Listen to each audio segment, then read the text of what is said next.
Good morning to your friends. Hope you are doing well, and welcome on in to a Wednesday. It is February 4th of 2026. Super text line is open, 615-737-9986, 615-737-WWTN. And there is a lot to talk about. Joan, I hate to do this. Sam, I hate to do this right out of the box. Uh-oh. I am, for whatever reason, in my audio, it's feeding back to me. Don't. Someplace, please don't. Someplace, somewhere, audio is feeding into my little board here. Oh, into your board? You want to hear what I'm hearing in my headphones? Yeah. That's what I'm hearing in my headphones. Wait, hold on. I want to have fun. Ladies and gentlemen, now batting for the Dodgers, number 6, Steve Garvey. Thank you. I don't know how to get this out, and it's going to be a really, really long show if I can't figure this out. Make sure, do you have YouTube up there? Because that'll feedback if YouTube is on and you're watching yourself and it's not muted. No, I don't. Oh, goodness gracious, this is horrible. Yeah. Did it stop? Hello? Yes, it did. What did you do? That was on you, Sam. If I can't have any fun in the morning, then we can't get going. Do you know what's funny, Joan? Hold on. This is what's funny. Then I promise I'm going to get down to business. What did you say to Sam, Joan, when he came in? I heard the whole thing. You said to Sam, gee, Sam, you're getting in a little bit later. And Sam said, I don't need a lot of time to get ready. I'm Sam Rutherford. I'm super producer. The entire first 4 minutes of the show train wrecked because you didn't need time. The best part about that is you could not be more wrong on what she said. Yeah. Oh, I'm sorry. What did you say? I was making fun of him. I said, Sam, it's not 3 minutes before we go on the air. What are you doing here so early? Oh, got it. I was making fun of him. Who was it that had that on-time problem? It wasn't Sam. Was it? Who was it? It was Mason. Mason's Love Mason, but holy moly, Yeah. Mason. Goodness gracious.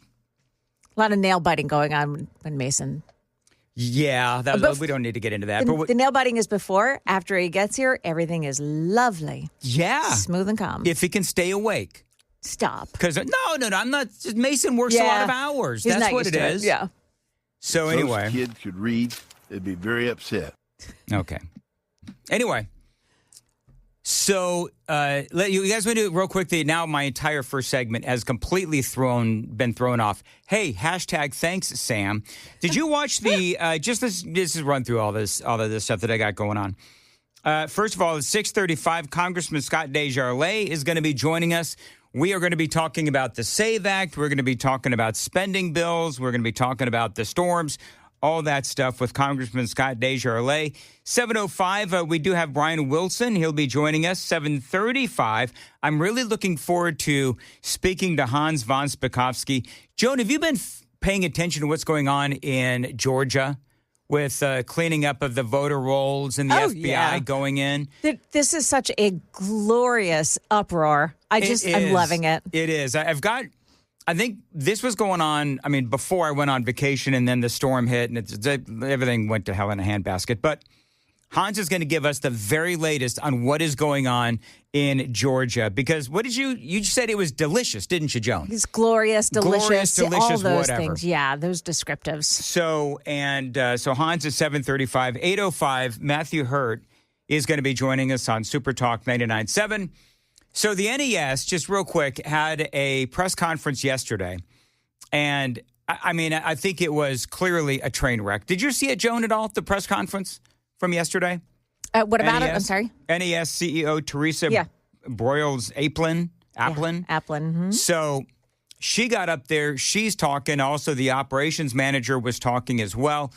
Tennessee Star has this headline, that NES was informed last November that its vegetation management was inadequate and considered one of the company's highest reliability risks.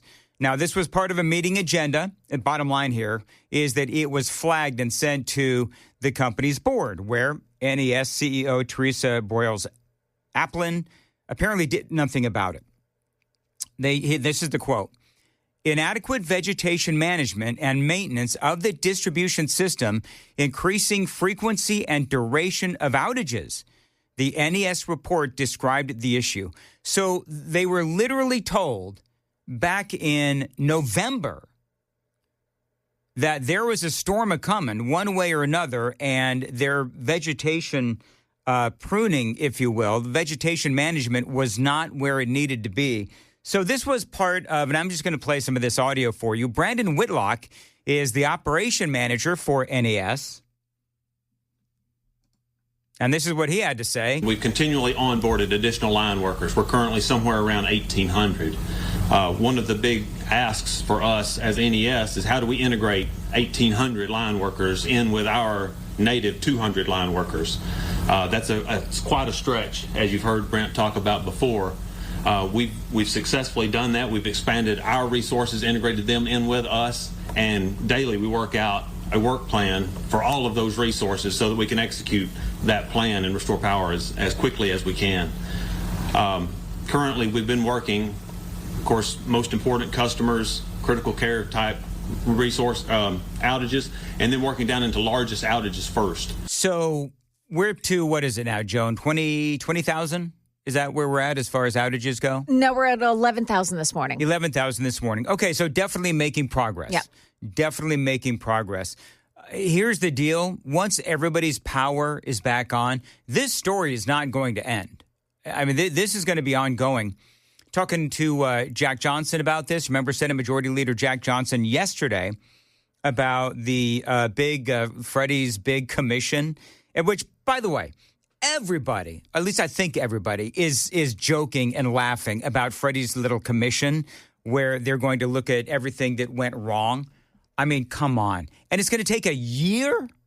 It's going to take a year for that commission to come up with anything actionable. And, of course, that is completely a joke. I mean, you know, Joan, I don't know if you've ever been in management. Sam, I don't know if you've ever been in management.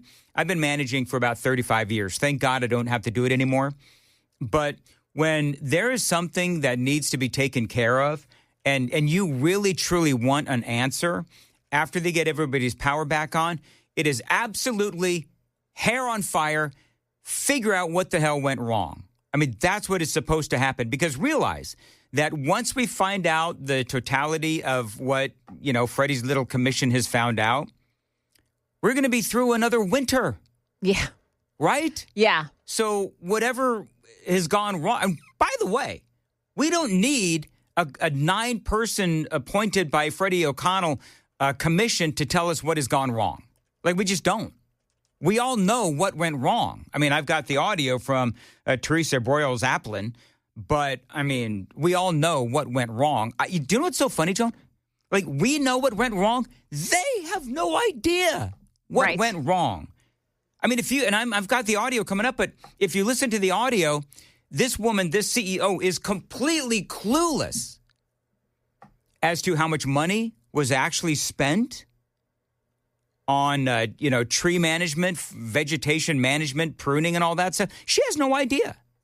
Either that or she's literally lying to the people of Nashville. So we've got a lot coming up. I don't know if we should have the word colder in that forecast. No offense, Sam, but, I mean, 36 sounds pretty damn balmy to me. It was almost 50 yesterday, though. Was it really almost 50? Okay, very good. I need to get out more in the afternoon. Anyway, whatever. Need to see the sun. Do you know what? It was actually nice to see the sunlight, coming in a little bit yesterday from my vantage point. Then it rained, whole thing. Was the sun out yesterday?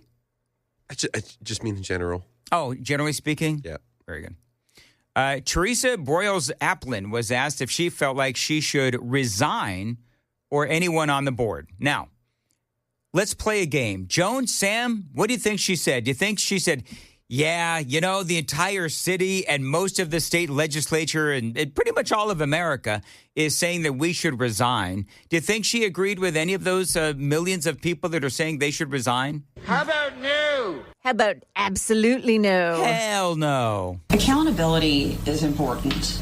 And right now we are in active recovery, but we have plenty of time to do after action review and evaluate things that we could have done better. Yeah, you've got like a year at least if you're going to wait for Freddie's little commission.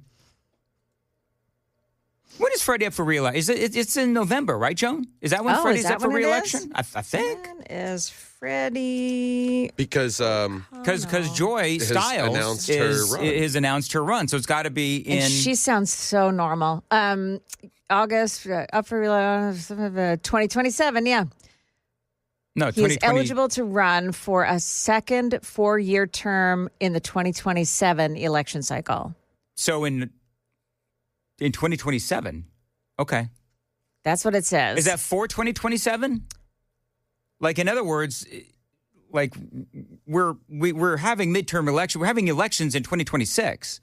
There's no election. As far as I may be missing something. Whatever. Maybe we should probably have talked about this at the pre-show meeting in advance. Yeah, we could have sounded a whole lot more bright about this. We sure could have. Yeah. Sam is grokking it. Anyway, moving right along. It term ends in 2027, so perhaps we're doing... Yeah, right. so his term ends in 2027, which means that he's up for re-election in 2020. The campaign is going to be in 2026. I see, yes. There you go. Settled. Note to self. Stick to your notes, Mandis. Stick to your notes. Anyway, Teresa Broyles-Applin was also asked if NES did enough tree trimming before the storm. Remember the controversy swirling around the whole thing. They cut the budget by $7 million for tree trimming. This is what she said. Tree trimming has always been an integral part of our power maintenance program. So we've had a pretty aggressive tree trimming program for years. We actually have not cut the budget. The budget has increased every year over the last 4 years. Now, when she said that, I don't know, Joan, if you were watching this, everybody was confused. Yeah. It's like, wait a minute, we have had it's literally in black and white. It's in the budget. Now, I don't know if, because, she's got like an accounting background, so I don't know if she is, trying to play. You know how they do shell games? Yeah, they call it cooking the books. So what she was saying, I'm just kidding. What she was saying about that is that the budget has stayed the same or increased every year. They haven't spent the whole budget. They spent less than the budget allowed for tree trimming. Now that's even worse. Oh, that's what I was thinking too. That's even worse. Yeah. You had the money there and you didn't spend it. Right. I bet it's because they're trying to make those arbor people happy. The arborists, so that is it the arborists, the tree people? Yeah, so that you could have a nice canopy. Yes. It's the Arbor Society, right? Yes. Look at those arborists. The damn arborists. Which, by the way, I like arborists, generally speaking. They love trees. It's beautiful. Yeah, they came over, they trimmed my trees a while back. But we're spending, I think, $21.6 million this year on tree trimming. It was $13 million. You're saying you did not cut the budget? You see how the reporters are like, wait, what? We did not cut the budget for tree trimming. It has increased every year for the last 4 years. And you think you did enough? You could drive, if you didn't hear that, the reporter asked rather skeptically, and you think you did enough? And you can hear the wheels in her mind turning, like, how do I answer this question? The budget for tree trimming. It has increased every year for the last 4 years. And you think you did enough? I know we have an active tree trimming program, and I personally have not evaluated the miles we've trimmed, but we have certainly been aggressively trimming trees. Have you really? And by the way, you could tell that there was a guy that was being like the traffic cop to make sure that nobody got, more wax at her, if you know what I mean. Yeah. Because, there's clearly 5 different follow-ups that somebody would ask. The story has been that they cut the budget by $7 million, not increased it over the last 4 years. But apparently, Joan, what you're saying is that they had the money in the budget, they just didn't spend it, which is different than what the question was asked. The question that was asked was, did you cut the budget, or why did you cut the budget? So then the question was, do you feel like you did enough? And she didn't really have an appropriate answer to that. So the follow-up question was, can you clarify how you say you increased the budget when in reality, on the actual piece of paper, the budget itself, at least has been reported in black and white, shows a decrease? This is what she said. the budgeted number was really the question, and we have not cut the budget in tree trimming. It has increased over every year over the last 4 years. Now, I am aware there was a change in vendor a few years ago that I believe probably resulted in more favorable pricing than was previously in place, but the budget itself has not been touched. It's increased. If you're under budget, why not spend additional money to get more trees trimmed? Oh. If you've got the money in the budget, why don't you spend it on getting the trees trimmed? Bingo. Yeah, come on.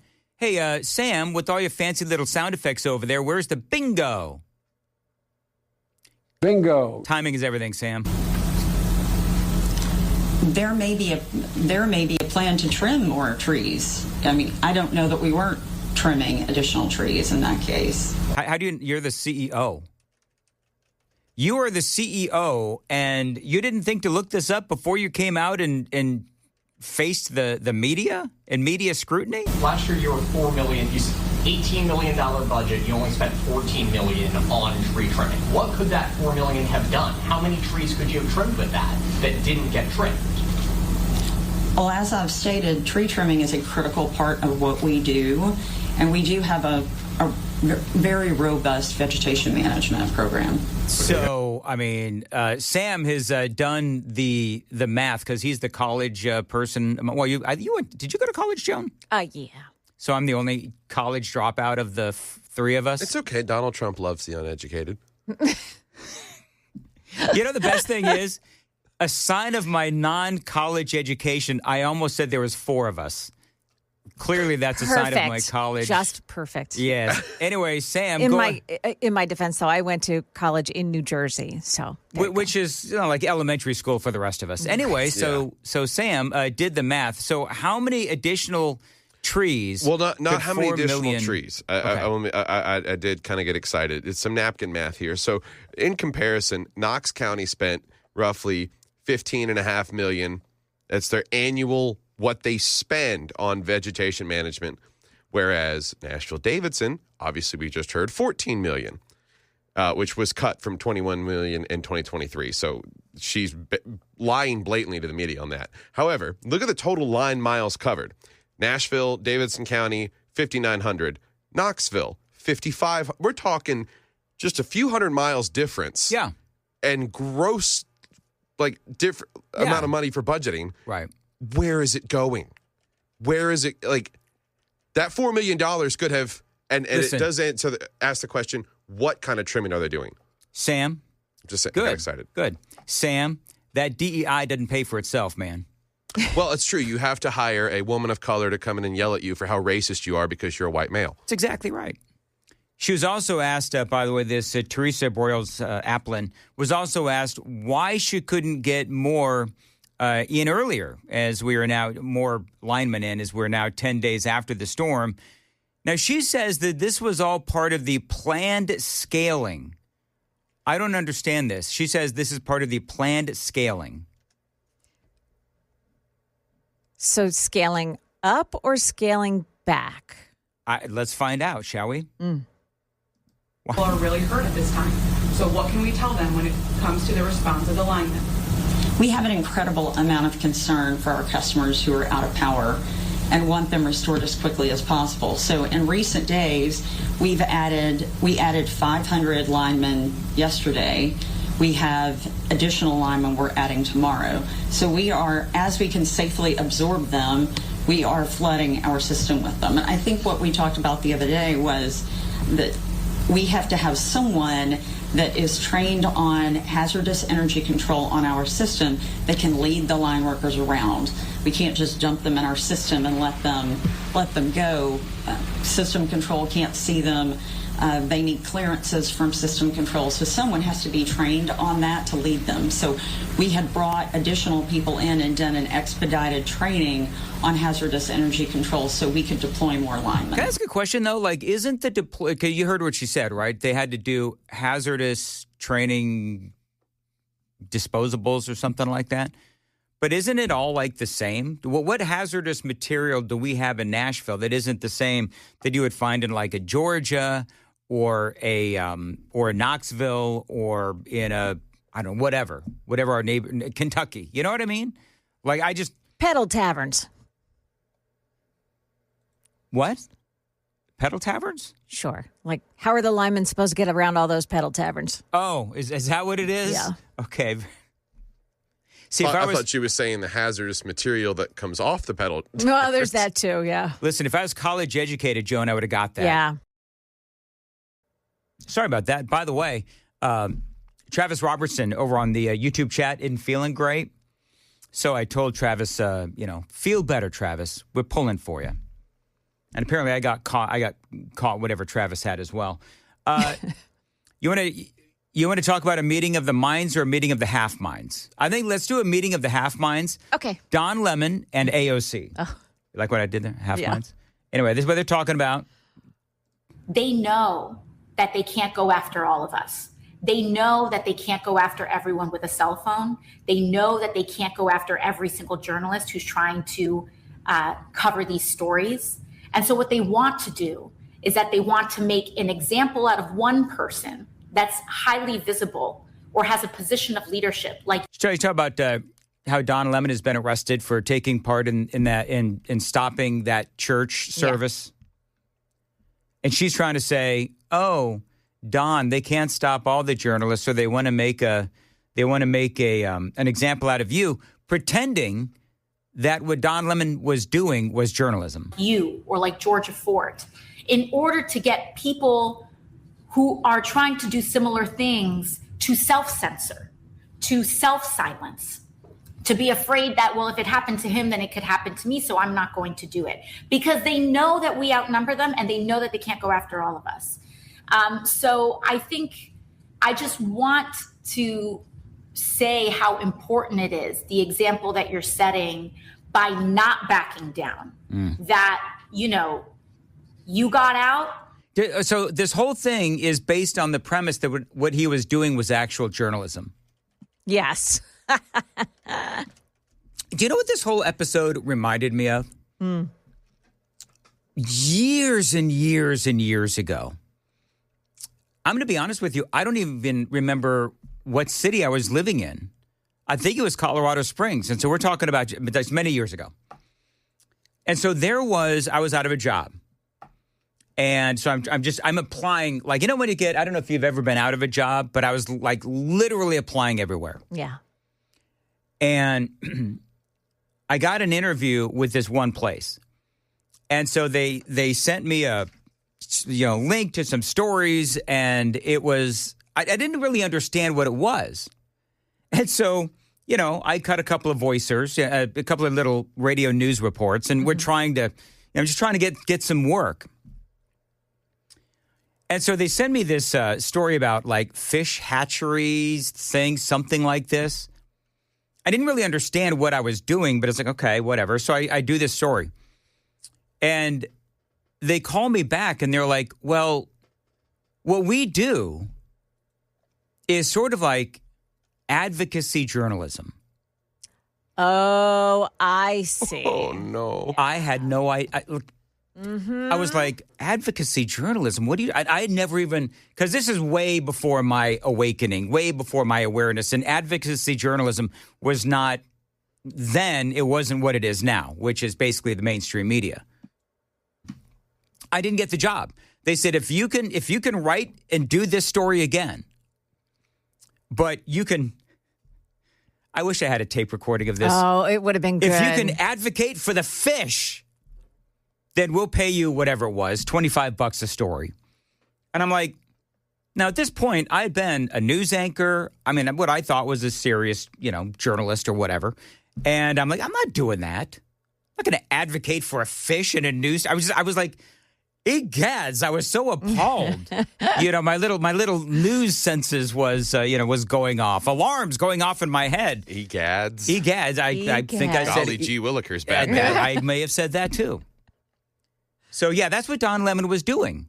It's advocacy journalism. Where I don't even know if I would even call it advocacy journalism at this point. Clearly, what he was doing was pretending to be a journalist, but what he's actually doing is narrative peddling. Well, and I think he's using the guise of this influencer culture that, now he's off CNN. He's got his own digital platform and following and things. And so he perceives that to still be journalism, even though it's literally all opinion-based. And it could not be less objective. Well, and can I say this? If Don Lemon wants to do that, I don't have any problem with that. Just don't call yourself a journalist, right? Do I call myself a journalist ever? You do not. He just needs to call himself what he is, an activist or an advocate. Right. And An there's actor. Well, he's a lot of things I want to say. But bottom line is he's not a journalist. He is a podcaster. He is an opinion-driven podcaster. And so just call yourself that, Don, and we're all good. So before you get to your next, I have some supporting audio.